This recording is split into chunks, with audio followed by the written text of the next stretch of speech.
You're listening to the What If podcast. Yo, Spencer. What's happening? It's the What If podcast. Welcome. How are you? I'm good, man. Good. We have a special guest in the building. We do. We have Robert Crump with us today. The one Shalom. and only. How you doing, man?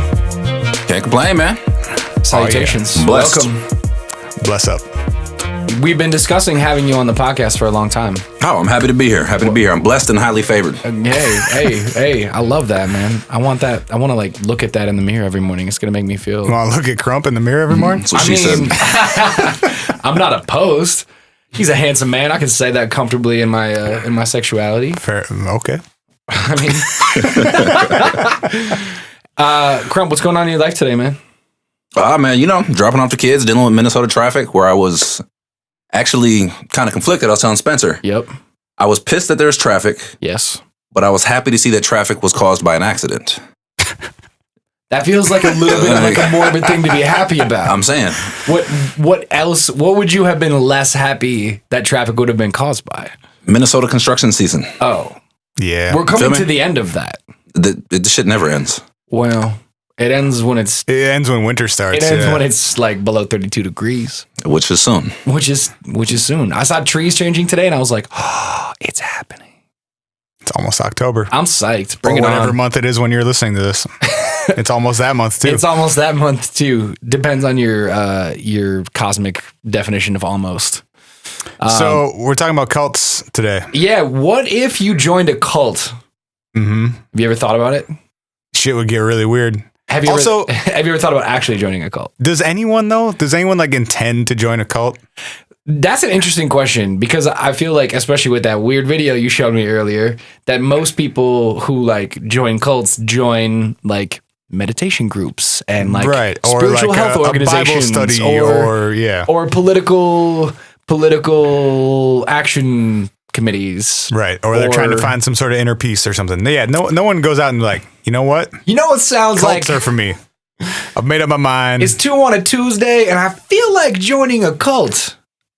But you don't know. I think you're right. I think you don't know. And honestly, what we were going to talk about before we were like, let's save it for the podcast was, do you ever know? Because what is a cult? Mm-hmm. Because I feel like when I'm looking all these things up, there's sort of a nebulous definition of like what being in a cult actually is and what cults actually stand for. And if one thing is a cult, why is this thing not a cult? Like I actually put this in my notes. Oh, go ahead. Well, yeah. So what's our, like, for the next hour or so, what's our working definition of a cult? I'll tell you. Cult, not a cult. I'll tell you what the. Oh yeah, that's true. That's different. Fuck with the occult though. Yeah, right. Obviously. Also, there can be occult cults. That is a thing. Okay. For sure. Right. I'm sure. Yeah. Yeah. Just would be like a cult that believes in occult shit. Yeah, like the Satan worshiper cults. Totally. Yeah. So here's what the internet said to me. I got like the first 2 definitions. A system of religious veneration. I don't even know what veneration is. I didn't bother to look it up. A system of religious veneration and devotion. This is a really good definition for us. Directed toward a particular figure or object. Okay. So Jesus. Okay, go on. Or the cult of Saint Olaf is the definition that Google gives you. Mm-hmm. I don't know who Saint Olaf is or what the cult is. We're not going to talk about them today. So far, this could be any religion. Right. Mm-hmm. A relatively small group of people having religious beliefs or practices regarded by others as strange or sinister. So if you get enough people to join your cult, you're no longer a cult? You're legit, man. You become a religion. 50 million Elvis fans can't be wrong, what is right? that number? You got to get to like 10,000. Exactly. You got to get to 1 million. And that, okay, so this is what like I 7? Kind of encountered is like small, define small. Strange, define strange. Sinister, define sinister. Like all of those things. Most religions are pretty fucking strange. Strange, and like depending on your definition or your like personal subjective, like all of those adjectives are all extremely subjective. Like the most subjective. Strange depends on who. Sinister. Yeah. Hey, that's some real shit. You getting sinister, man. You're getting real. Yeah, well, sounds like X-Men or something. Like. The X-Men aren't sinister though, right? Mr. Sinister, who's in the X-Men universe. Oh, that's true. Is sinister. That's true. But he's a villain, right? Yeah. But he's a villain, right? Did anybody worship him? Depends on did what side you're on. More than 10 people worship him? Mr. Sinister. He may have been a cult leader. I'm not familiar with the storyline. I don't have it in my brain. But okay, so if we were talking about like, if so basically, just real quick, yeah, if your religion, if it's bad, it's a cult. Like if it has a net negative impact on people, it's a cult. I mean, I'm willing to sort of absorb that definition, at least for our purposes today, because like what we were talking about is like, okay, so like Crump, you were saying like there are like, what about this? Like this could be a cult. Like I can't even remember which ones you said when you came in, but you were like, what about Tupac. this? What about this? Oh yeah. I guess you would have to like worship Pac though, and you would have to like do some, but it would also have to be wild shit in the sinister name or of somehow Pac. negative. Right. So you could be like, who won the beef, Pac or Big? And if you said Big, you'd be like, bang, you're dead, and you like kill that person. That would be like a fair enough. That's how I roll. That's the cult of Pac. Okay, and then we're excluding things like Catholicism because they have too many people who believe in doing sinister things together. I mean, I guess, but I also like I don't disagree with you that by the definition, if you depend like I grew up Catholic. Are you? I mean, I drank the blood of Jesus and ate his flesh every Sunday. Right. Kool-Aid. The Kool-Aid of Jesus. Oh, Jim Jones. Yeah. How do you? Okay, so for somebody who grew up Catholic, like, how do you feel about anyone even introducing the idea of Catholicism as a cult? Well, I have 2 children. Okay. Neither one of them have been introduced to Catholicism, nor will they be. Cool. I value their purity, maybe. I'm not trying to get them corrupted by a priest. Sounds like a Catholic term. Right? I personally think Catholicism is insane on a whole lot of levels. Sure. There's some dope pieces to it. But again, we're talking about cults. Like, by whose definition is it sinister? Like, I would tell you that touching on little boys would more than likely qualify as sinister. I would also agree with that. I would hope most people would agree with that. Yep. Yeah. Unless you got red Gucci loafers or Prada, like the previous Pope. We're just going to get you in a new church. Right. Not quite sinister yet. Right. I guess we're going for either classics, like classically defined as a cult, because I'm going to talk about Scientology for a little while. Okay. And I think we're going to go for classic and like pretty far out, as in like not generally accepted, as in not a ton of people are like followers or believers of said like set of information or beliefs or practices. Okay, so even if we're boiling it down to 2 criteria, it's that it's a relatively small number of members. Yes. And a negative or sinister impact, or I don't know what the word would be, but effect, or I would say for the most part, like in the research that I did for this, I felt like yes, 100%. Obviously, like Catholic priests touching little boys is like fucked up and awful and sinister, but it's also not like a tenet of Catholicism in terms of like the books that they. Spencer's like, I mean, Spencer's throwing eyebrows. Publicize that, but I understand it was for a long time. It's definitely something that they've like absorbed and covered up and stuff. But I'm saying it's not like You're not going to get a whole lot of members going around saying like, "Hey, who wants to get paid to rape children?" Party. Oh no! But to say it wasn't like a tenant. I guess. Yeah, it was regular enough to the point where it was a major problem. Yeah. And a problem that they were very aware of. I'm trying to find a separation for the groups we're talking about today as opposed to others. But again, like the line feels blurry depending on how you look at the subjective terms themselves. Yeah. Okay. So for now, we'll go with small number of members. Small number of members. You want to define small, and some sort of sinister or negative effect, outcome, intentions, whatever. Right. And that to me is like at least in the way that I saw it, is like absorbing into your belief system things that are like super far out or not traditional or potentially criminal or just like generally seen as socially uncouth like behaviors. And those are like parts of like the shit you're doing all the time or every day or this is how we worship. We end up, we cut off like dogs' heads and like eat their brains out and shit. Like that's like, Right. okay, that's, you know. We all wear Nike Cortezes and drink purple Kool-Aid together. Yeah. Okay. Dude, that detail was so amazing. They wore Cortezes. Like, why was that so they specific? went and bought like 100 pairs of them the day before. We're talking about Heaven's Gate right now. For those that don't know, the Hail Bop Comet folks, who in what year was it? I don't even know. Late 90s, right? Late 90s? 90. Cortezes, though. It had to be Yeah. the 90s because they had Cortezes. You don't see those They're now. making a comeback, though.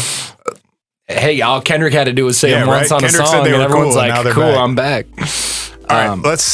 Should we take a little break and then jump into our first cult? Yeah, let's do it. We'll take a brief break. We'll come back. I think you have first call. What are you going to start telling I'll us go about? first. We'll talk about the one of my favorite UFO cults. Yeah. when I come back. What are they called? You gotta wait. Wait and see. We'll be back. I'm with ready. the podcast.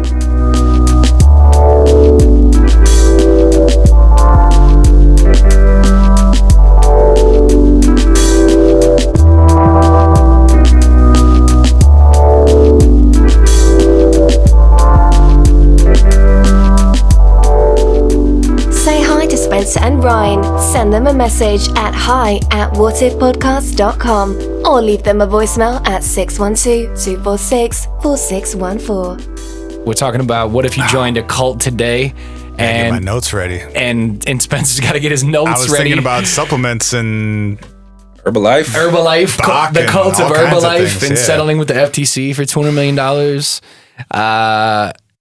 See, our breaks are just as exciting as our real show, but I bet you're going to blow our minds talking about how do I spell Raeliens if I'm on my computer and I want to Google it right it's now? Raeliens Raeliens. because it's named after a dude named Rael, Rael. That's a weird name, but I'm I present. rated Superman. Well, most cult leaders, it turns out, give themselves names that sound cooler than like Steve or Brent or whatever. Yeah, I don't think anybody's killing anybody for a Brent.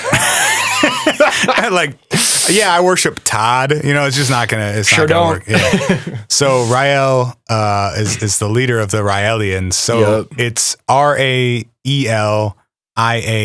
is Raelian, Okay. as in rye bread, and then sorta alien. Raelien. Yes. Did I say it right? Yep, that's it. All right, I'm here for it. Okay. They are a UFO cult based in Quebec, Montreal, Quebec, Canada. Yes. Yes. Yes. And they're one of the longest running UFO cults. They started in the 60s when Rael had an alleged UFO encounter. He was driving through the woods and he saw this like bell-shaped craft flying through the sky, and he was like, oh shit, that's a UFO. That's crazy. I'm going to pull over and I'm going to watch this UFO. And this UFO apparently landed very near to him, and he was like, all right, well, that doesn't usually happen. I'm going to go over and check that out. I'm not Sound gonna, idea. Yeah. Right. I'm not gonna not see what's up. And he said this little like trap door opened from underneath the UFO and a staircase came down. Tight. Because even on other planets, they fuck with stairs. That's a universal constant. Hey, Stairs. It's efficient. gravity. And this alien came out and started talking to him. And It's like, what's up, Rael? right. Well, his name then was probably like Brian or something, but Brent. Fucking Brent. this alien comes out, and apparently this alien looks like basically human, which is usually a good sign that you're not dealing with an alien. But in this case, this little guy comes out and starts telling him about how they're from this other planet. And on this other planet, a long time ago, they were like about as advanced as humans are now, to the point where they could start doing like genetic manipulation and cloning and creating life artificially. We're close. Right. We're doing a lot of it. Mhm. Most of it.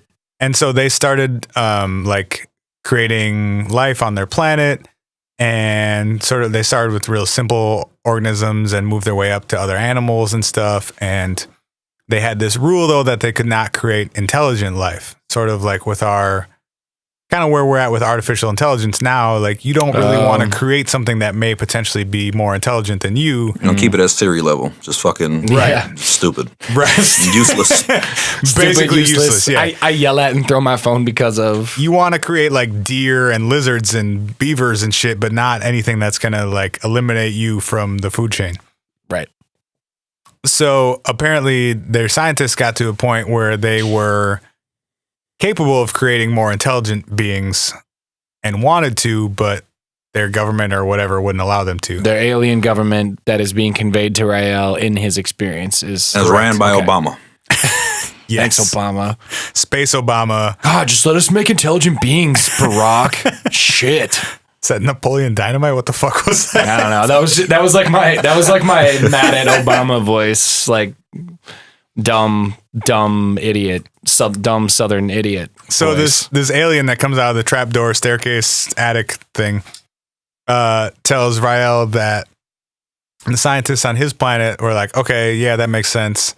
We found this other planet though that's a lot like ours where we could test some of this shit out, and you know they couldn't like destroy us because they've got their own planet and whatever, we'll be safe. That other planet apparently was Earth. Okay. So these aliens came to Earth and basically seeded human life on Earth. So they started with like more simple animals and then worked their way up to actually creating human beings. Cool. So this alien is telling Rael, yes, we created human beings, whatever, hundreds of thousands of years ago. And in your stories and in the Bible, we are what you guys refer to as gods or as angels or the Elohim or the Anunnaki. If we're following the ancient aliens line of reasoning. Which you have to. Dude's hair is so awesome, you have to follow that. You cannot listen. If Giorgio says it's true, it's got to be true. So he conveys all this over the course of like 6 hours to Rael. And just one more time, like what year was this? Is in the 60s? This was 1970. I don't know, 1970 something. Okay. And for whatever reason, they chose Rael as like, you are going to convey this to the rest of humanity. You random French Canadian guy that we found on the side of the road. The dude who saw a bell in the sky Right. was like, "What's up? What are you guys doing?" Well, according to Rael, they were seeking him out. It wasn't just coincidence. Of course they were. Right. Of course they were.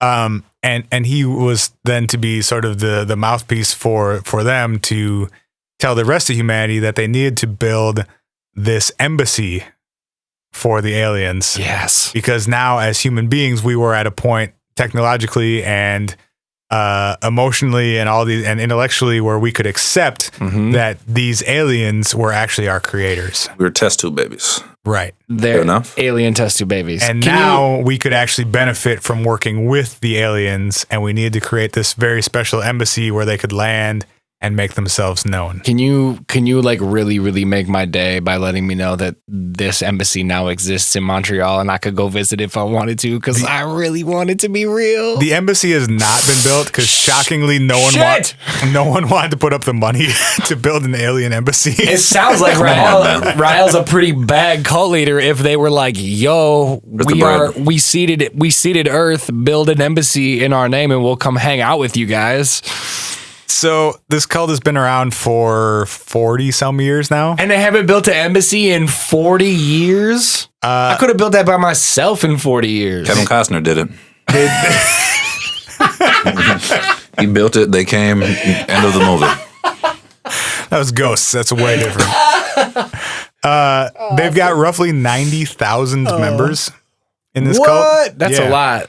90,000? Yeah, they're probably the most popular of the UFO cults, actually. I think that's good news then. Time out. What? So in there, just in whatever research you have, what qualifies as a member? Okay. It's a pretty loose affiliation. It usually is, but because they as a cult mostly believe in not very cult-like things. So when we were talking, this is kind of why I wanted to find like what is a cult, because they are really not very sinister. Their main tenets are Don't build any embassies. Talk about building embassies is their main tenet. No, Plan an embassy for 40 plus years, but don't build it. So they support a lot of fucking. Cool. I'm in. You got me here. Well, hold on. Don't speak too soon. Primarily of Rael. Hold on. Rael is still alive. I take it. Come on. Rael's still going strong. Whoa. Hey, so I mean, there's that kind of validates his claim to me that he was chosen because you're still piping after 40, 50 years in the game. Actually, I want to back up for a second, talking about why Rael was chosen. So you guys ever see the movie Religulous with Bill Maher? Yes. Okay. Yeah, I don't remember it super well. So Rael was actually interviewed for that movie, and it didn't end up making the cut for the movie. But I found an outtake of that interview between Rael and Bill Maher. Let's go. Where Bill is asking the question, like, why did these aliens choose you? Because you seem like just kind of a random French-Canadian dude. So here's audio of that. Now, other prophets in other religions past, like Moses, similar situation. Always seems to be, when you talk to the people from somewhere beyond Earth, it's always just in private. But wouldn't it have been easier just for them directly to talk to everyone on Earth? We are all depending on it just coming from you. I mean, if you got it wrong, the rest of us are fucked. No, because let me make the difference. It's the first time that a prophet is contacted and speak one-to-one, face-to-face to Elohim or God. Do you see why that makes people suspicious? Yes. So he totally didn't answer that question at all. His accent's fucking sweet, though. Yeah. He's pretty badass. I would like it. He's got I wish an outstanding accent. So that was an attempt to answer why they only spoke to him, but he really didn't address that question at all. So anyway, he just said he understands why it's like kind of shady that they problematic that they only speak to one person. And also this was now 40 years ago and these aliens have never come back as far as I'm aware. But they support a lot of sex. But only with Rael. Not only with Rael, but it's encouraged that you have sex with Rael. Should be primarily with Rael. I mean, who's his successor?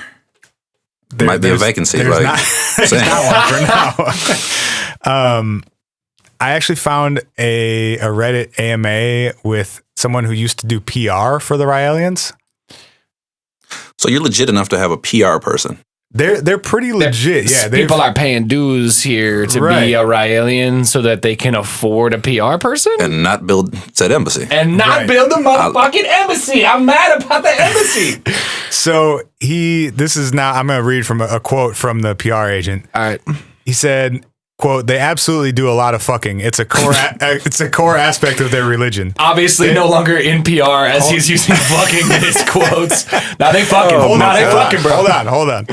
They believe that a UFO passes the Earth at a specific time each year, and if they are orgasming when the UFO passes, it will upload a backup copy of their personality to the mothership so that when cloning is perfected and they die, they can be downloaded into a fresh body. Yo. Just like that Arnold Schwarzenegger movie. Now, most important part, I don't know which movie he's referring to. I was going to say, no. I mean, maybe Total Recall, possibly. But was there cloning in Total? There wasn't any cloning in Total Recall, though. Well, wasn't he a clone? Total Recall. Wasn't there some weird? Never seen Total Recall? Sorry, guys. Holy shit! He's un-American, man. I'm sorry. You are missing out. I'm sorry. He said the backup copies are archived through orgies in Quebec every summer. So this dude organizes. Now he's like 70 or something. He organizes orgies in Quebec every summer when the UFO is allegedly passing overhead, so that they can all come together. Literally and figuratively. Did you try to do that? Did you just pause on because you realized it as you were saying it? I actually meant it in the sexual way, and then I realized that it actually works as both. Oh, okay. I feel like for a second there, I was like, that was in your notes. You were like, I'm gonna nail this cum joke one time. No, that was all improv. Okay, so they support tons of fucking. Okay. Just kind of all over the place. Well, mostly in Quebec, and mostly around Rael. Okay. In and around Rael. They also support toplessness, in that women should have the right to be topless at all times, and so they support a lot of demonstrations. Like Remember when that was a thing? What does that have to do with? Okay, carry on. Remember when that was a thing in New York like a year or two ago? Yeah. Free the nipple. Yeah. It still is like kind of semi-regularly, I feel like. I just remember being out in New York and like seeing women in Times Square just walking around topless and being like, yeah, we're doing stuff. Like, I'm really missing out on life right now. Crump, you gotta take some trips, man. Gotta take some trips. Which one's first, Montreal or New York? Yeah, I mean, it depends what time of year we talking. Why not both? I need to get uploaded, you know? They've actually donated a lot of money to groups that are to help restore in quotes victims of female genital mutilation. Whoa. Yeah. That's interesting. Which I don't really know what their angle is on that, or like if they just think it's a good thing to do, or maybe you get it restored and you get an invite to Quebec. See, that's what I'm hoping it's not, is like for some weird ulterior motive. That would be real fucked up. I'm hoping it's just some like altruistic, we think this is fucked up and we're trying to undo it type of angle. But like I could see an angle of just being like, yeah, we have this weird alien undertone, but actually we're like really sex positive and like we're like all about equality and sex positivity. And then I can see there being some of these elements where it's like, yeah, like it's not really my thing, but like cool that you're helping people who are in, have had like traumatic events or whatever. So it seems like there's some, I guess what I don't understand, some aspect of that. Okay. But also there's some other weird stuff going on. Yeah. I haven't found anything overtly negative about them though. Well, I don't understand how these tenants necessarily are like getting us any closer to the motherfucking embassy. They're not. So that they can come hang out. I think the embassy is a ruse for the orgies in Quebec every year. So these tenants themselves aren't contributing to any like real part of Rael or the aliens or I'm just trying to figure out, like, I feel like is there sexual pursuit, like, is this somehow pleasing the aliens? Is it encouraging them to come back soon? I think the only tie-in is the uploading of the genetic data. Okay. Which really makes absolutely no sense. Also, they're strong they're strong proponents of human cloning, which again seems like it would kind of run counter to everything they're talking about, like they come from, right? Right. So, I mean, I guess it kind of ties in with the genetic manipulation of the aliens. Right. And now human beings need to get to a point where we can master our own genetics and recreate ourselves. But then I don't see how that ties in with the sex aspect. Right. Like if you can clone human beings, why do you need this like sexual data or whatever you want to call it? Because it feels good. Right. Because it works out for Rael. Well, and even with, so here's my beef with Rael, I think. If these aliens were able to come to Earth and create an entire population or populations, it sounds like, billions of people and animals and So bam, you guys are super powerful. But you need me to go fundraise so I can build your embassy. Right. Right. You built these ships that got you halfway across the universe, but you can't put like a few bricks together in Quebec. Let me get some alien bucks, yo. Right. But at the same time, I'm sure Rael has put together some money over the years. You've got 90,000 members. If you're hiring PR people and donating to... You've got a payroll. Yeah, like I would think you could build a building. Yeah. But I'm totally with you. Like none of these cults seem legit if for nothing else like that reason. Why do you need money? Well, I'm curious the specifications of said embassy now. Like that place sounds like it's pretty fucking cool. Let me see if I can... Yes. Google is predicting Raelien now for me if I type Awesome. RA. Good. Raelien. They know what you love. Embassy. Here we go. Give it to me. This is coming from Rael.org. So this is the official word. Cool. Okay. Did they have to get .org because the .com was taken? Maybe. They're an organization. They're not a company, Ryan. Rael. All right. All right. It says, through the messenger Rael, the Elohim, those are the aliens, have respectfully expressed a desire to come and meet with us. Cool. But since they wish to come only if their presence here is welcome, they ask that we first demonstrate our desire to invite them by building an appropriate embassy in advance of their arrival. That's one way to couch that that request. The embassy would become the third temple as predicted in the ancient scriptures. According to the specifications provided by the Elohim, it must be built in a neutral location that has been granted rights of extraterritoriality and guaranteed neutral airspace. Providing such an embassy and obtaining the necessary guarantees for the rights of its occupants will prove that humanity is ready for an official meeting with its creators. All right.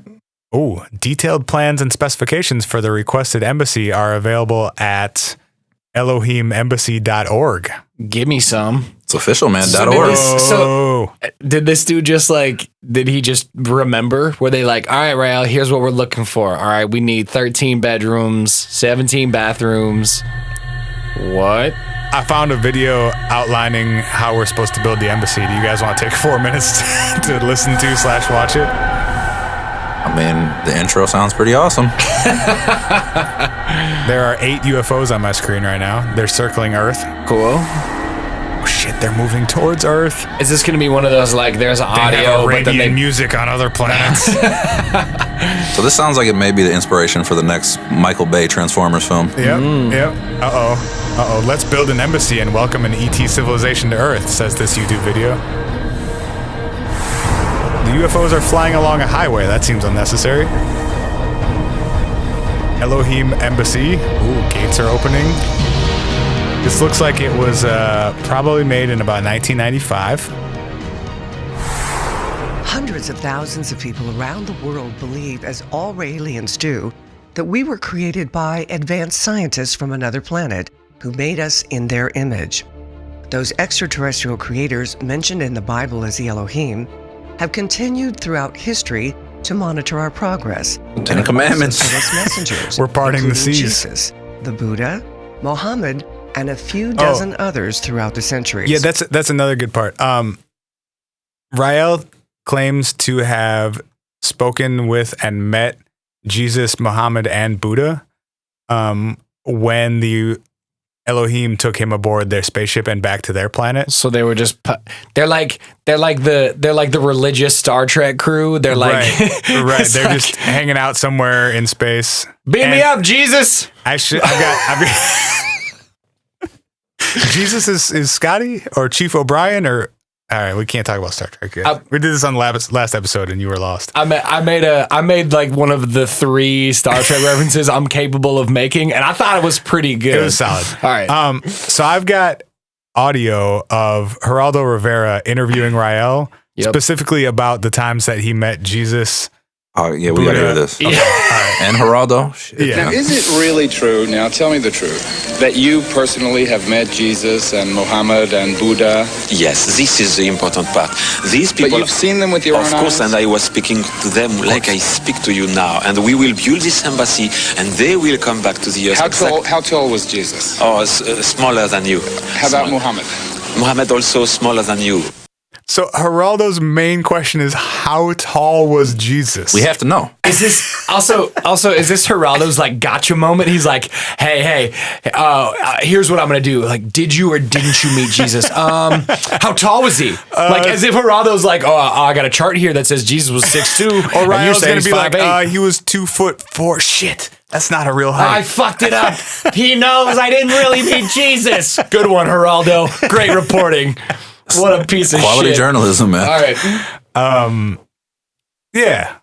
Let it run. Is there more? There's more from that interview, not Okay. specifically about that. Okay. I've got some from when Geraldo asked him about why they enjoy fucking so much as Oh, Rael. yes. You know, of course, the thing that attracts most attention, Rael, you have to be honest, is your approach to human sexuality, a kind of a free spirit, almost a 60s kind of thing. I don't think this is the most important point. But when I read the news accounts, it seems the things that the reporters focus most on is that there is quite a bit of interaction, shall we say, sensual interaction among your followers. No, it's very, very few. Of course, you have some journalists who have a sexual obsession. Oh, is that You what know, it is? and they read It's it. the journalist. So Rael does not think that fucking Rael is a primary tenet of Raelianism. And in fact, it is the journalists who are obsessed with fucking Rael. Hey. Yeah. He's like, look, if people want to fuck me so they can go on the alien spaceship, that's on them, man. Like, I'm not. So I don't know. didn't make the rules. I just play by them. So to wrap this up real quick, I don't know if this is necessarily based on our definition fits as a cult, because it doesn't have to be sinister. It is strange. it's definitely strange. It might be strange enough that I think the sinister can go out the window. At that point. Okay, yeah. It's like strange and small, and it is strange enough and small enough that I am definitely down to like let this adhere to our definition. Because there's nothing, I couldn't find anything like objectionable about it. And even the dude on Reddit who did the AMA was like, yeah, they're harmless. They basically like to hang out, and it seems like they're all kind of in on the bit. And they organize weird Canadian orgies, and they all have a good time, and they seem like pretty normal people who And like one maybe day believe in we aliens will- and maybe don't. But And one day we will download our brains into new human clones, and it's an amazing. So I'm curious, franchise. where are the kids in all this?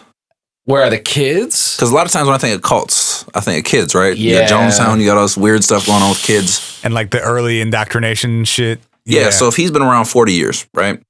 That would lead me to believe there's some kids, there's offspring that would be in the same type of deal. Well, and I don't know if it's a cult in the way that like I don't think they all live together. There's no like, give me all your worldly possessions type. Right. I think they all still maintain relatively normal lives. Like they have jobs and they don't have to leave their families and all that kind of stuff like some other cults that are out there. I think it's more of like we get together on the weekends and talk about UFOs and, fuck 40 of each other at the same time kind of thing. I mean, It where do I doesn't sign sound up? so bad to me. I don't know. That's one way You to get a do it. Minnesota chapter cracking. Yeah, hey, we'll have to send a message to Montreal and see what if you joined a cult, you could try to come your way into a spaceship if you lived in Quebec. Whoa, Daddy. When we come back, we're gonna talk about another and very different a different cult that has some sex in it, but not nearly. Not it the seems fun like kind. as much as Raeliens. It's just gonna get weird when we come back with the What If podcast.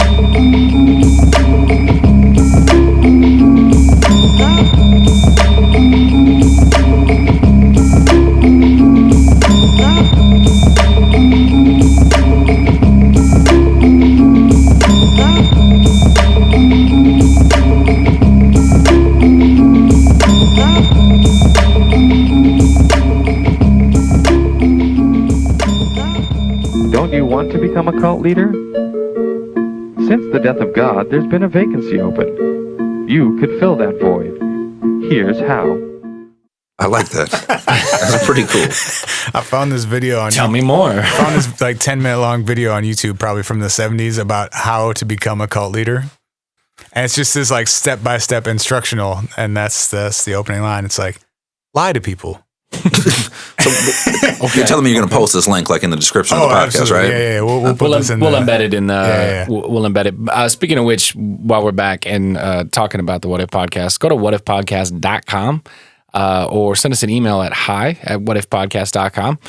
You can also call and leave us a voicemail if you want and say some rowdy shit on our voicemail if you call 612-246-4614. It's going to ring a bunch. It won't go right to voicemail. It's going to ring a bunch. And it might come up on my computer and I'll see your number and I won't answer Like it. 10% of the time you should answer it though. Because yeah, you know what? I hope that we get famous enough that people listen to the podcast enough that I'll get a Skype call while we're recording a new episode, and someone can call in and call us about call an in old live? episode. Yeah, and be like, "What's up? Do you want to talk about this new shit, or do you want to talk about whatever else you were listening to when you heard our phone number?" I'm just going to call you like every half hour and leave this on your voicemail. Just about every episode. I mean, Even though it's like, half my own work. it would be move only both of us. partially deserved. So I figure we start with like one of the more fun cults where no one really dies Yeah. and no one gets raped and nothing Yeah. too horrible happens and they just kind of have a good time talking about UFOs. Consensual sex only. I like that call. Yeah, exactly. Yeah, But if you want to take us down a slightly darker path, yeah. I I'm think now gonna would be the time. Cool. I'm gonna do that. I'm not gonna talk about all of the darkness involved in Scientology. I feel like you guys are both probably at least a little bit familiar with Scientology. Is that correct? Only a little. Like I've never really sought out information about Scientology, only what's kind of out there in the public. Sure. And the fact that there's isn't there a Scientology, like Church of Scientology in downtown St. Paul? It is one huge. in St. Paul. It's a big one in St. Paul. Yep. Yeah. Randomly popped up. It did. It's been there for a while. It used to be the at least Science a few years. Museum. Yes. Then it was. And then they moved buildings. And then it was that like Minnesota Business High School or whatever for a couple of years. And then it turned into a Church of Scientology one day. No doubt. Natural transition. Yep. How about you, Crump? I mean, I fuck with Tom Cruise. I fuck with him the long way, man. Okay. So we got that. Yeah, we do. We're going to talk about some members, current and former, once I get a little bit into it. I know L. Ron Hubbard is a huge best-selling author. Okay. Sci-fi, right? Yeah, so let's get into it. I'm not going to take us down the dark past. History. If you really want to know, I'm going to give a quick history. If you really want to know like everything about Scientology, go watch the documentary Going Clear. HBO did it. It's an amazing documentary. They interview tons of former Scientologists, and they have a ton of. It's an evidence-based documentary that's like really, really super well produced. That's not what I'm here for because that documentary already exists. So if you want to go, if that's what you want to learn about, like some of that darker stuff, this is going to get a little dark, but not too bad. But if that's what you want to know, definitely go check that out. It's out there. It's out there, exactly. But I'll do like a little kind of like a short history so we can all be on the same page. And then I'm going to tell you guys a really interesting story that I had never heard about Scientology. And I've dug into this before because I lived in LA for a little while. We were talking about this earlier. We'll decide if your story is interesting, right? You will decide. I think it's interesting. The jury will decide whether or not it's an interesting story.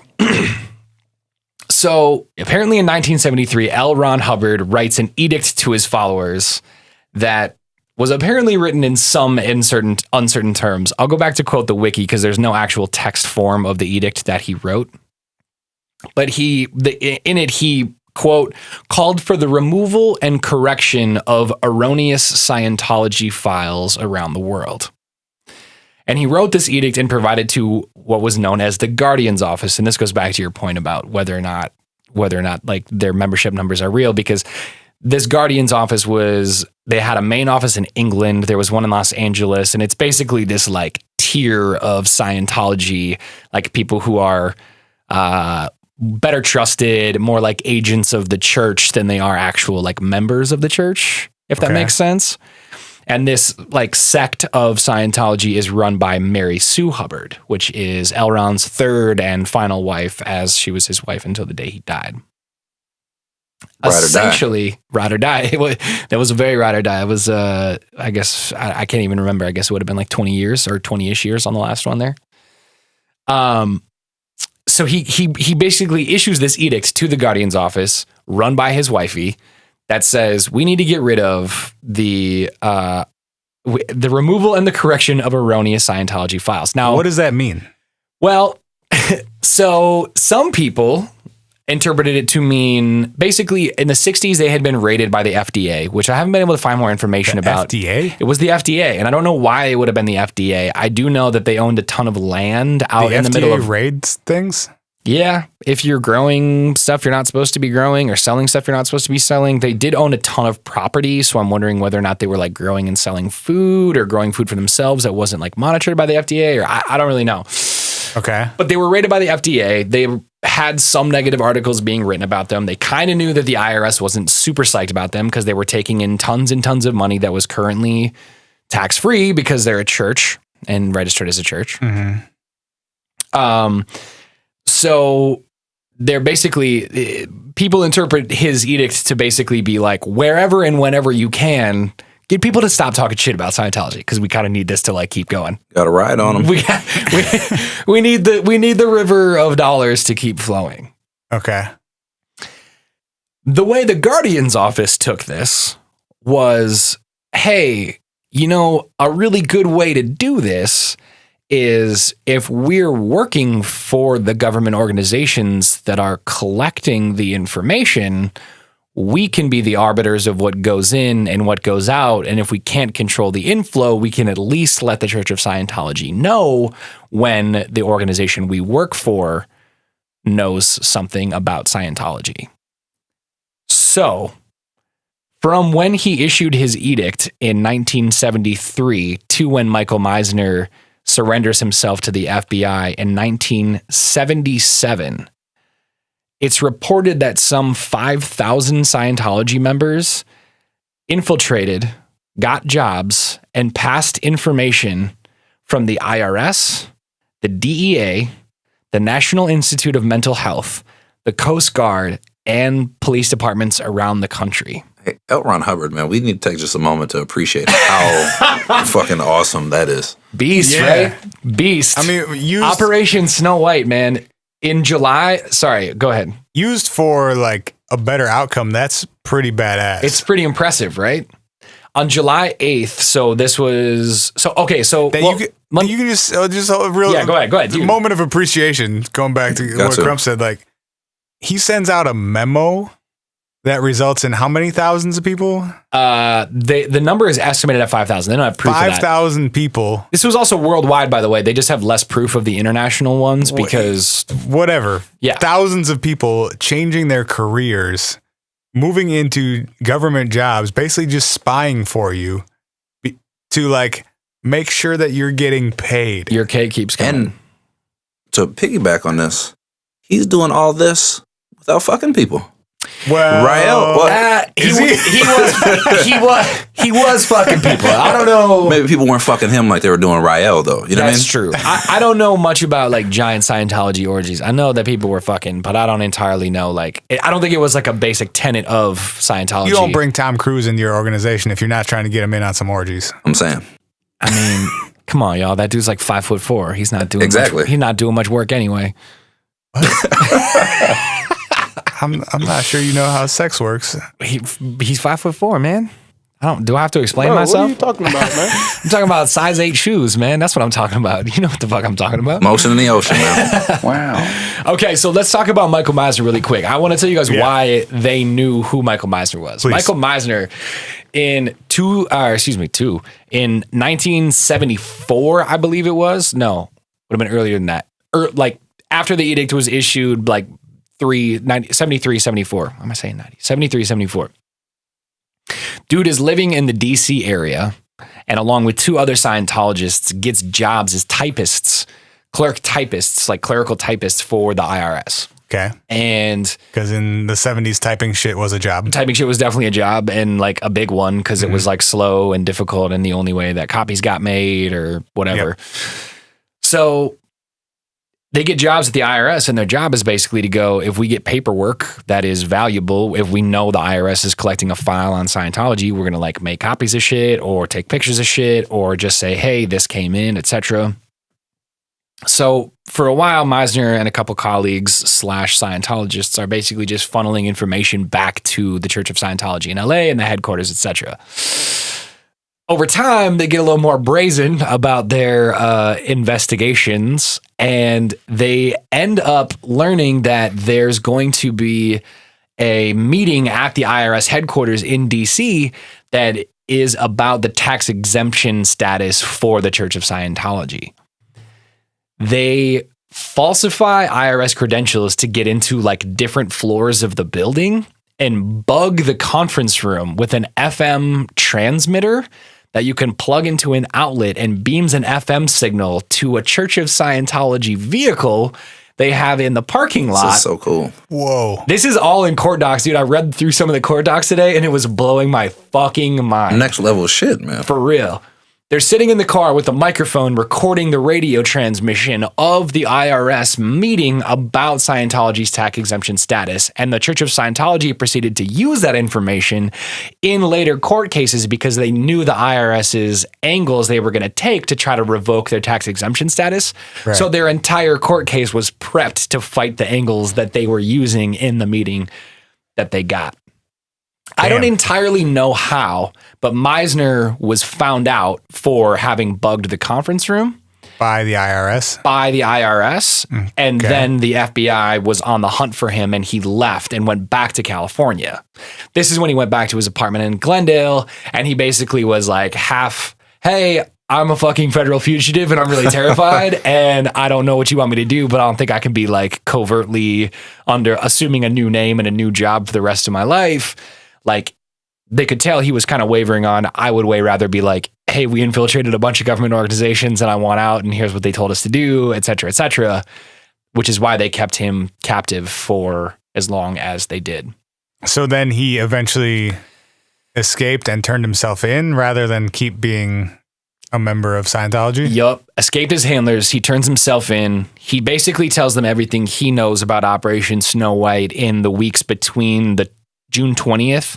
And so 2 or 3 weeks between June 20th of 77 and July 8th of 77. On July 8th of 1977, 156 FBI agents raided the Los Angeles Scientology Church in the largest FBI raid in history.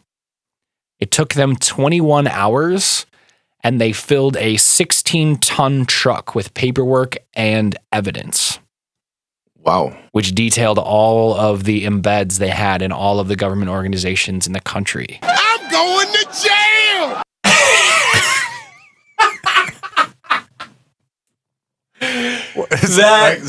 Somebody had to, right? Like, what was the outcome of this? Perfect. On August 15th of 1978, 11 senior Scientology members, including Mary Sue, were arrested. Who the fuck is Mary Sue? Mary Sue was Aaron Hubbard's wifey, the one that headed up the Guardian's office, which was the one that was issued the edict that we have to control documents, which apparently turned into 5,000 people infiltrating the government. Perfect. They were charged with conspiracy, spying, obstruction of justice, perjury, and there was a bunch of other shit. And strangely, I thought it was strange. The 11 of them were only sentenced to 5 years apiece. But it was only 11 people, and the other people, 5 years I don't know in if they jail were, is 5 too many. But to mastermind True. a 5,000 person infiltration of the United States government to funnel information back to the Church of Scientology, to spy on federal employees, I to bet bug rooms. most of it was not nearly as effective as the story you just told, though. It's probably true, but it's still fucking wild. If you just tell random people to go start spying on shit, like, they're probably not accomplishing much. That's probably true. But like there's another story about a guy who was he was like a trooper in San Diego, and he had access to the NDIC or something like that. It's like the National Database of something criminals. And he like searched for this Meisner guy's name because in between him ditching DC and coming back to Glendale, they didn't know where he was. So the Church of Scientology was trying to figure out if this fool had gotten like picked up in Indiana or some shit. So he checked like an international or a national criminal database, but the FBI was looking for him. So they came to San Diego and knocked on this dude's door, and they were like, "What's up? Why are you looking for Michael Meisner?" And he was like, I picked him up jaywalking and let him go, but he was actually like acting on behalf of the Church of Scientology, searching the databases, but he flagged it like searching for him. So anyway, that story fucking blew my mind. And if you join a cult, you might be asked to infiltrate a government organization. Apparently. So what is Scientology doing in 2016, 30 whatever years later? Well, I don't know. They've got way more members and way more money, right? Well, they've actually, got to be some weird covert shit. Probably. I mean, I would imagine if they were succeeding at doing that in the 70s, right?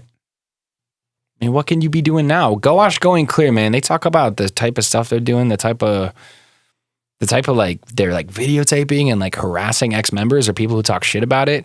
When I told my girl that we were doing this, she was like, "Don't say bad stuff about Scientology on the internet. They'll get mad at you." And I was like, "I'm just telling a story. It's just on Wikipedia. Like, I'm not." See, the Raeliens, they don't give a shit. You can badmouth the Raeliens. You can leave whenever you want. And you can goodmouth the Raeliens. Oh! Which I kind of prefer them to the Scientologists right now. It's encouraged, actually. It is encouraged. Do we have time for one more quick story? Yeah, why not? Should we take one more quick break and then come back for a quick story? Yeah, let's do that. All right. So anyway, what if you joined a cult? Shit can get hairy and strange and terrifying. And we'll be right back.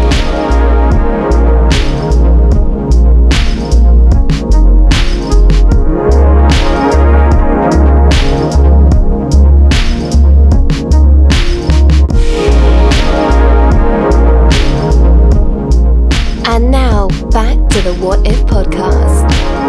When I know he spent time like fucking living in the ocean. Or not in the ocean, but living on the ocean, right? Yeah. He turned into a dolphin for like 5 years, man. I mean, Yeah, he lived in a trawler on the ocean while they were trying to come get his ass. Yeah. Oh, yeah, I remember that. He was evading the IRS, right? Yeah. That's where the Sea Org came from. The concept of the Sea Org was the hardest core members were living on the boat with him, like trying to scheme how they were going to take over when they got back on land. So ridiculous. It's pretty wild, man. Also, the higher you get to, I know they were all on Colbert and shit when that Going Clear shit was coming out. Oh, okay.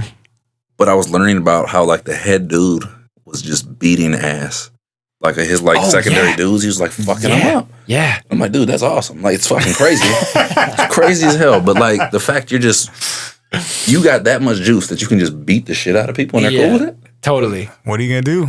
Apparently, you go back to work the next day after getting your ass beat. You don't bounce. I don't need friends. They disappoint me. All right, so on that note, I want to talk a little bit about like how do you end up being in a cult, and why do people put up with shit like that? Where like you're gonna show up and get your ass beat, or you're gonna show up and be sexually assaulted, or be whatever, and like stay in this group for forever. Right. So I watched yesterday this documentary called Holy Hell. It's available on Netflix. It's produced by CNN, but it was directed by this guy named Will Allen, who was a member of this cult called the Buddha Field for 22 years. And so from 1985 to 2007, he was part of this cult. And 1980. Did it start in 85? It started in the mid 80s somewhere. He got on pretty early. Okay. Yeah. And he was an early adopter. Yeah, of the Buddha Field. He got out in 2007 and recently made this documentary about his time in the cult and how he got out, and the cult leader and some of the other members and so on and so forth. But while he was in the cult, he was sort of the group documentarian. He was a film student right when he joined the cult and was making films on his own and always had a camera with him. So he filmed sort of the inner workings of this cult for over 20 years, which is, I feel like, an angle that you never really get to explore. So much of stuff like with Scientology, it's so secretive. Like we never know what's documenting it. Right. We never know what's going on. It's intentionally done behind closed doors. Right. There's no record of a lot of this stuff. And so to be able to see 20 plus years of footage firsthand It's a trip. Here's what was going on a day-to-day basis. Here are conversations I had with this cult leader. Here's how we interacted with other people. But yeah, so it started in 85 in LA as sort of just like this hippie commune, like these people that would get together on the weekends and like play music and dance and go on hikes and like hang out naked in the ocean and just like, once again, like this, I can rock with it. Yeah, right. I'm not mad so far. Sounds all right. So far, we're okay. And they would they lived together for a while. They like cooked, they do yoga, they would meditate together, just sort of all this like positive, feel good hippie shit. And it was led by this dude named Jaime Gomez, who Mexican German. Yes, Jaime the Mexican German, who later went by Michelle and Andreas, because once you start running a cult, you got to change your name. He's progressive too, gender fluidity. Right. Is it first and last name Michelle Andreas? No, Michelle. Then later, like the French version of once like Michael. he started Michel? Raping people, then he switched it to Andreas. Gotta switch it up. Yeah. Can't rape under the same name, man. It's 101. Oh no! So I'm getting ahead of myself here, but he was their leader, and there was sort of this like spiritual angle to it, but it was more of a like enlightenment, meditation, self-fulfillment, positivity type of thing. Like you control your own destiny, you control your own happiness sort of thing. But it got weirder the longer that people were in the cult. You don't say. And the longer that he was leading this group. And he started doing like religious ceremonies with the people, like the members of this group of the Buddha Field. And he started doing this thing that he called the knowing, which he said was the most intimate connection to God possible. Man, So- if this gets Right. gross, I don't want to I don't feel like I really don't want to end on this gross ass. Sounds like it's gonna get rapey. It sounds like it's gonna get super rapey, which is why I'm not super psyched about ending the podcast. I'm and then this really weird dude in California named Michelle started raping people. All right. Well, it totally does go that direction. So if we don't want to end on this note, we can let people who are curious about Michelle, Andreas, Jaime, whatever the fuck he wants to be called, watch Holy Hell on Netflix. I think that's a good way to send people out instead of being and also some cults get really rapey and here's how it works. Anyway, have a good day. The reason I brought it up was because it's a look at how people end up joining a cult. Yeah. Because I don't think with any of the stuff we've talked about so far, people have set out to be you know what? Fuck it. Cults sound great. Right. I want to kill myself by taking cyanide Kool-Aid and end up on a UFO or I want to worship this crazy person that's going to rape me. No one sets out to do that. Right. And so it's this look at how over 20 years, this thing started out as just basically these people that got together on the weekend to go do shit outdoors and eventually turned into this really manipulative, really possessive, really negative cult, basically. When even kind of talking about Scientology and such earlier, we're talking about that mental health aspect. Everything starts out on a positive. Hey, come build this community with us. Be a part of this. Right. And it sounds like over time, people get alienated from whatever it is that makes them them. Then maybe get raped. But prior to that, obviously, it's all positive. The initial premise is something positive, whether it's, helping with mental health or providing this, this place for people, maybe living stressful lives in LA to have this outlet on the weekends to go just kind of reconnect to nature and themselves and whatever. And that's the other thing too, when you say living stressful lives, I feel for the most part, the cults that I was reading into and researching and stuff like that, it seems for the most part, they're, I don't want to say preying upon, but they're definitely having, it seems there's an intentional push to pursue people who are vulnerable in some capacity, whether that be mentally vulnerable or physically vulnerable. They don't have a ton of family. They might have a pretty fluid value system. People who have been previously sexually assaulted or previously physically assaulted. Some sort of trauma. Some sort of trauma in their life. And this this quote unquote community, which I'm sure at least either externally or probably partially for a while internally actually feels like a community. I would imagine it does for a while until things sort of turn into this tumultuous, whatever it ends up being. And that was one of the really fascinating things about the Holy Hell was with the Buddha Field community. Some of those people had lived together and known each other and been friends for 20 years. And so he actually interviews a lot of the members that left around the same time that he did, who he's still really close with and considers close friends, family, etc. But one of the things that came up in that film that I want to talk about too was at some point you are committed to being in that group. Right. Because, Will Allen was saying had I wanted to leave, and I did want to leave at times, when I'm being sexually assaulted by this person that I live with, I don't want to stay in that situation. But I've lived here for 15 years. Yeah, what the fuck else do you even do? I don't have a job. Right. I don't have income. I don't have a bank account. I don't have a place to live. I've been excommunicated from my family, from my friends outside of this group. If I were to leave, I literally would be homeless, without a job, without anyone to help me. And so at the end of the day, at least I had a place to live. I had my basic needs met.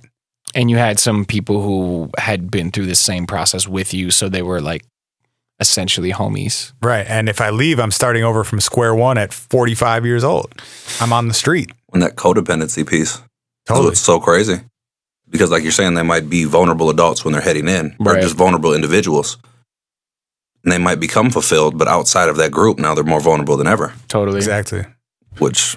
And they're then dependent upon their leader, that one person, who is on some level supplying them with these things that they need, whether it be just food and shelter or some sort of emotional stability or this, this community that they now feel like they're a part of or are a part of. Right. And there are really positive aspects to it too. You know, For sure. like you're with 100 other like-minded people who are supportive of you, who didn't think they were joining a cult to worship some weirdo former gay porn star in Michelle/Andreas's case. Like, you just saw you were getting together with a bunch of people that you vibed with. Right. You know? When a lot of this sounds really similar, like how we're talking kind of to begin with. What classifies something as a cult versus something being a religion? Right. And this is where it's sounding like, again, it gets to that blurry line where it's like, everything is positive. Oh, I'm doing yoga all the time. I'm swimming in the ocean with my people.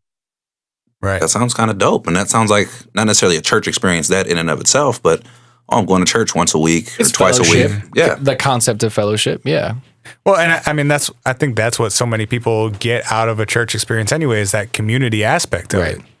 You know, I have a family who go to church every week, not because they necessarily identify with like the religion and the worship aspect of it, but that's their community. That's their social interaction for the week, especially with older people. You know, that's a huge draw of religion, I think. For sure. And I think for people who feel like maybe especially sort of outside of the bounds of society in some capacity, maybe those traditional religious spaces don't feel either comfortable, or they were once comfortable but have wronged them in some way and no longer feel comfortable. So it's these types of things, these types of locations, these types of groups that become attractive to them, and they sort of maybe don't seek them out, but they have a super, super high appeal right off jump because of the nature of them, because they do provide some community, they provide some comfort. It seems cool from the surface, and it doesn't feel like traditional religion, which might not have been something they were looking for, something that was like a negative experience to them in the first place. The thing that I think is so interesting to me is when it goes like the extra step. Like if you want to bring it full circle with like the Hail Bop people, like to me, the what's really like, because Heaven's Gate was pretty out there from the start, though. For sure, but I think it's really interesting. Like I can see how any person who doesn't have necessarily a lot going for them could over time find themselves in a situation and be like, whoops, I'm super in a cult right now and I didn't really want to do this ever or think this would be my situation. That's what was really interesting about Holy Hell, is like you get to see that moment where it sort of flipped. It didn't necessarily start that way, but several years in, it kind of flipped to the point where people are like, whoa, holy shit, what did I get into? And it actually took somebody leaving the group and then coming back 10 years later and being like, yo, what the fuck are you guys doing? That actually broke it up. Wow. So it took an outsider being like, this is not what it used to be. You guys are getting... This is super unhealthy, guys. Right. Like you guys are in a really bad spot. Yeah. You got to get out of here. Yeah. To actually break that up and instigate that sort of change. But yeah, with Heaven's Gate, like, I don't know. What makes you go like, all right, guys, cheers with the grape stuff. Well, bottoms up. If I'm in a room, we catching a ride on the Comet, y'all. Also, like if I meet Marshall Applewhite in public, I'm getting the fuck away from that guy, dude. You sent me. I've never seen him. Are you serious? No, I have to go Google this now. Oh, or you need to Google this. We're gonna pull this up right now. You sent me one picture and I was like, nope. Yeah, he Major Applewhite. Marshall Applewhite was the leader of the Heaven's Gate cult. Do you have that audio from that one piece? Yeah, I'm just gonna pull up I have their recruitment video actually. Is his real name Marshall Applewhite? Maybe. You have a son that played for University of Texas football at some point? I doubt it. I swear there's a dude named somebody Applewhite that played for Texas. All right. I mean, Heaven's Gate. It's probably not the only Applewhite. All right. So you never know. I think we're gonna get some audio here. And also, just real quick, I'm gonna pause this for a second. The Heaven's Gate website is still maintained to this day. Really? They left people behind who were told like, no, don't drink this. Don't put on the Cortezes because you need to run our webpage when we're gone. Lucky. And, shit, that's lottery. What's worse though, 20 years later, they're still running a GeoCities website about a cult. Wow. And if you email rep@heavensgate.com, you will get a response. And they will mail you their fucking VHS recruitment tapes. Which we haven't done and we super should have done for this episode. Well, the reason these are on YouTube is because someone on Reddit figured this out, ordered one of the tapes. They'll send them to you for free. and they encourage you to make copies of them and distribute them because apparently they're still trying to like proliferate this. Yeah, they're still trying to recruit for this cult. Hey guys, want to kill yourself in 2348 when Hail Bob comes around again? You gotta wait like 1,000 years for Hail Bob to come back. But so somebody ripped one of these VHS recruitment videos and put it on YouTube. Classroom, or in old language a couple thousand years ago, disciples. Those who are trying to prepare themselves for entry. He just looks like he's on amphetamines, though. No blame. Right? Above human, synonymous with the kingdom of God. He looks crazy as hell. Nothing of what he's saying makes any sense. Like he sounds like someone with schizophrenia. Like he's just totally out of it. None of his like iris touches. Like there's just white around all parts of his eyeball. He looks crazy as hell. Like, how did you end up in this cult? He needs to be on X-Files. He's an X-Files character. Yes. Like, straight up. And so those are the ones that really get me of like, I get how you could, especially like a family member is like, hey, this group is really cool. You should come with me sometime. Come hang out with us. Yeah. Okay. I go, yeah, this actually is kind of cool. I'll come back next Saturday, whatever. Like, that makes sense to me. Right.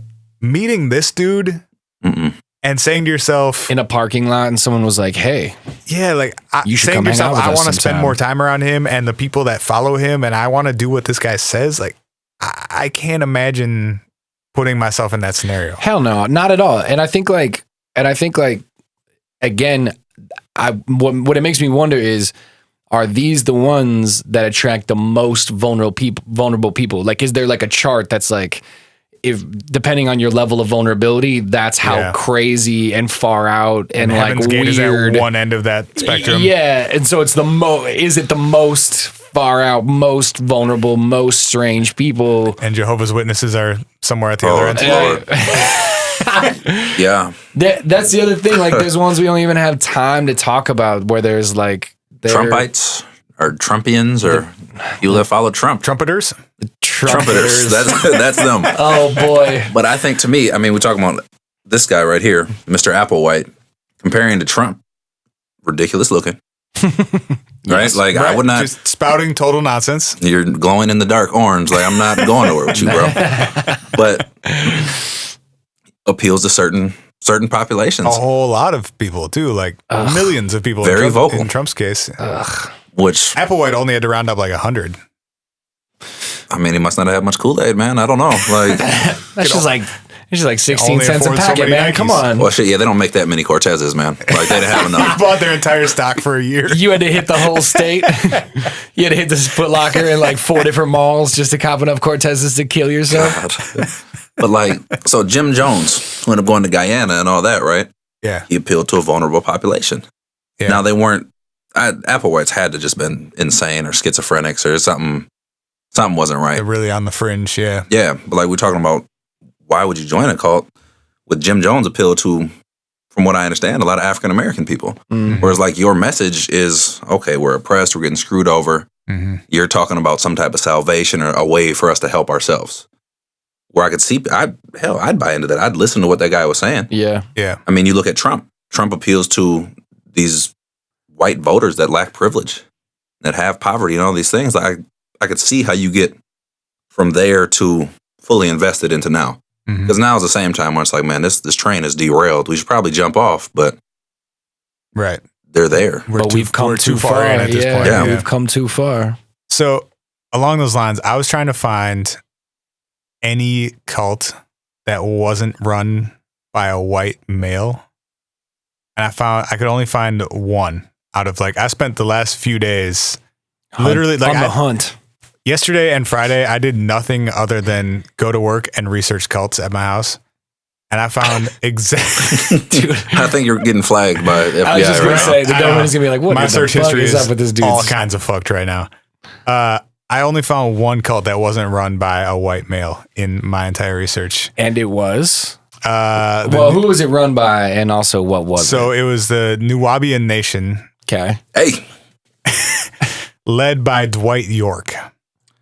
And it was sort of an offshoot of, well, it was sort of a combination of a lot of things. Like, York started founding these black Muslim groups. It was, out of New York, right? Yeah. Malachi Z. York is what he went by later. It was sort of an offshoot of the Nation of Islam. There were weird UFO elements to it. There was also a lot of Egyptian elements to it. Cool. Pretty awesome. Sounds pretty awesome. It was. I mean, some elements of it I can get down with. Until it got sinister. Well, right. And he started raping kids. Wow. Yep, that's actually why he went to jail. Oh, boy. He went to jail. His sentence, anyone want to take a guess at how long his sentence was? Well, I mean, it just depends on how many counts. I really don't want to. It sounds like forever. I got nothing. I know he's not getting out. 135 years in federal prison. Yeah, wow. Yuck. Yikes. Started in 2004. He got some followers, though, that are... One interesting thing about him, though, man, dude was like legitimately owning city blocks in New York City, in like Harlem. Wow. Where he would own the entire block and was creating an economy. And I think from a black perspective, that is really cool to me.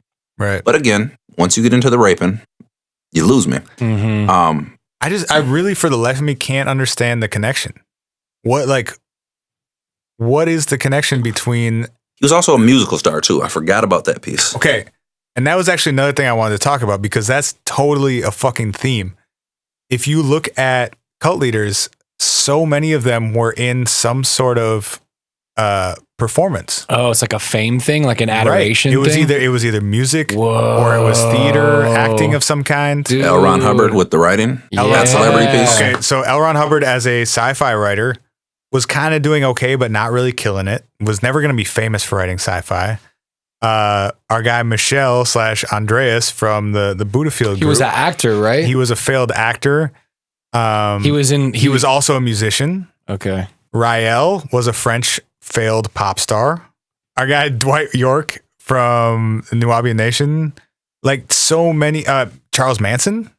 Yeah. Was he? And he had a big following. Yeah. Was he in a band or something? He was a musician. Yeah. Okay. And so I wonder if it's like a replacement for, okay, I'm never going to have fame on this level of a pop star or an actor or whatever, but I can have that same sort of adoration and that same level of fame even with 100 people instead. If I can't get 100,000 people to love me 1%, I'd rather have 100 people love me 95%. Right.